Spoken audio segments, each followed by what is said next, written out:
Thanks, Coach DeBoer. As he mentioned, in contrary to some reports out there, our quarterback position is wide open, and the quarterbacks know that. The three guys that we have, in Paul McIntosh and A.J. Hill and Corey Faulkner, they all know that the position is going to get a lot of. They're all going to get a lot of opportunities early in the preseason here, and we hope to make a decision in August and to who that starter is going to be against Southeast Missouri State. The thing about all three of them, Paul brings more experience to the position, college experience to the position than the other two. Corey's played a few snaps for us this past year, but AJ has not had a snap in a college game. AJ and Corey are both going to be third-year sophomores, and Paul going to be a fourth-year junior. So we expect a lot from him. I expect a lot from him because I think we can win football games with any of the three. I think they're all talented. They all bring something a little bit different to the table. And it's really the first time since we've been here in 2008 when we had to make a decision in 2008 and we chose Chris Deeker that we have an opportunity to start another quarterback. So it's going to be wide open amongst those three guys, and they're going to get some equal opportunities. And I think, as Coach DeBoer mentioned, I really felt that they all made progress in the spring. And probably the most progress was made by Corey and AJ just because of them being new to the system a little bit. Paul got a lot more reps last year in his role as a backup to Chris Deeker. And Corey and AJ made some huge strides, and especially during the last week and a half of spring. So I think they have gained some very good experience. We also will bring in two young freshmen that'll be a part of the program, and in Matt Lippum and Matt Vincent will be true freshmen for us, and I think they have great futures here as Salukis. So, the one thing about Paul, he's won games here at SIU, and in 2009, as most of you remember, he took over when Chris got hurt and led us, I think, down the end of the regular season with 5 straight victories. So did a very nice job. So we feel very comfortable with him under center also. Any questions in reference to the quarterbacks? Yes. Hey, Coach, Paul's led you to a couple into the playoffs, but the other defenses were clearly playing him to run when he came into the game last year. Do you feel like he still has to establish himself as a prolific thrower? Yes, I agree with you there, Todd. I think one thing that Paul really did in 2009 is he was learning the position. That was his first year with us, really, and I thought he did a nice job doing what we were able to do. We had Deji Kareem at that time, and he was a very good running back for us, so he opened up some holes for Paul to take off in the pass game. But Paul realizes that he has to be able to take another step in the passing game, and I think he's gotten better with that.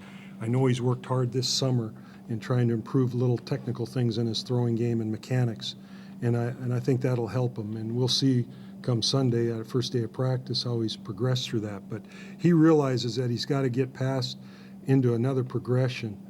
Just not the first progression. He's got to get to a second progression and hopefully into a third progression in his passing game to make that next step. Yes? You mentioned that each individual, brings something different to the table. If you were to characterize each guy, and I know you talked about with Paul experience in these one games, but what would be the things that you would characterize about each one? Well, I think Paul is a guy that's when he first got here, would rather run the ball than throw the ball. And I think he's made progress to being able to improve his throwing abilities and knowing that he has to do that to make progress as a quarterback. He brings experience to that position for us and a tenacity. He really has a tenacity at the position. AJ brings just a poise to the position. He's a very poised quarterback. He's left-handed, which I haven't coached a lot of left-handers, so that's a little different for me. But AJ will do a good job in that reference. I think Corey Faulkner, from a size standpoint, he's probably the best overall athlete of the group that we have. He's a taller kid that has very good running ability. Plus, I think his strength of arm is good. He just needs to play. And so I think those three, that's kind of how I'd break them down a little bit. I think they all bring something a little different.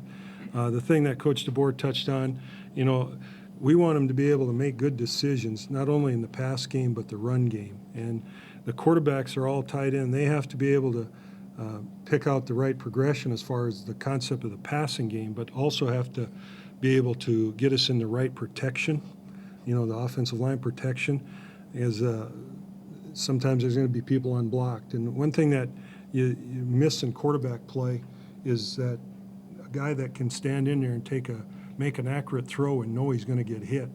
And I remember going back to 2008, our first spring of 2008, Coach Lennon made a decision to have our quarterbacks go live in the spring game, which at that time I didn't know if that was a real good decision, but after the game I thought it was a great decision because it allowed both Chris Deeker and Joe Alaria to be able to make an accurate throw and know they were going to get hit. Sometimes that quarterback has to have that courage to stand in there, and that's part of going live, why you go live in those situations. And we're going to probably do that again this pre-fall, is have our quarterbacks so we can see how they execute in those situations.